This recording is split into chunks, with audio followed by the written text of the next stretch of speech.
Mohammed går i 5. klasse på Torshøjskolen. Han har skrevet en historie om 2 drenges venskab. De 2 drenge.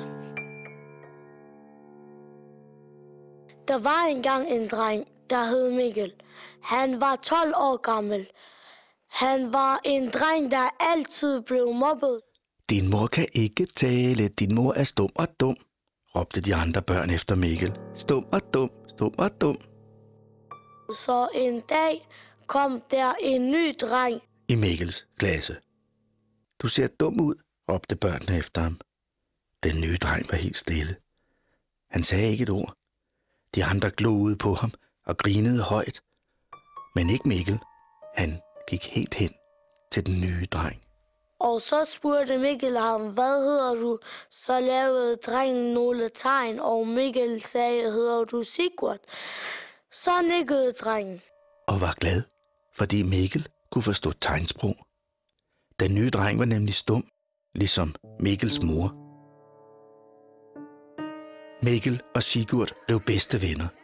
De var altid sammen, i klassen, i skolegården, alle steder.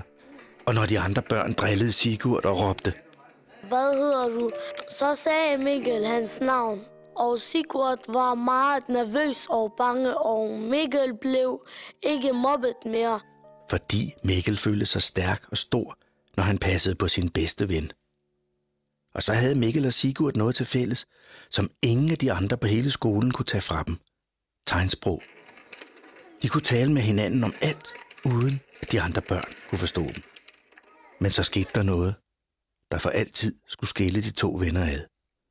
Mikkel blev syg. Mikkel havde kræft, og han skulle dø.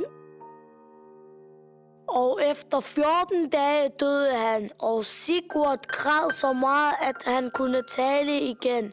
Jeg savner dig, Mikkel, råbte Sigurd for første gang i sit liv, og græd og græd.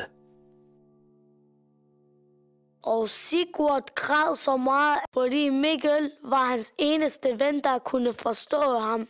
De andre børn blev helt stumme ved synet af den grædende Sigurd, der pludselig kunne tale. For første gang vidste de ikke, hvad de skulle sige eller råbe. De manglede ord. Slut.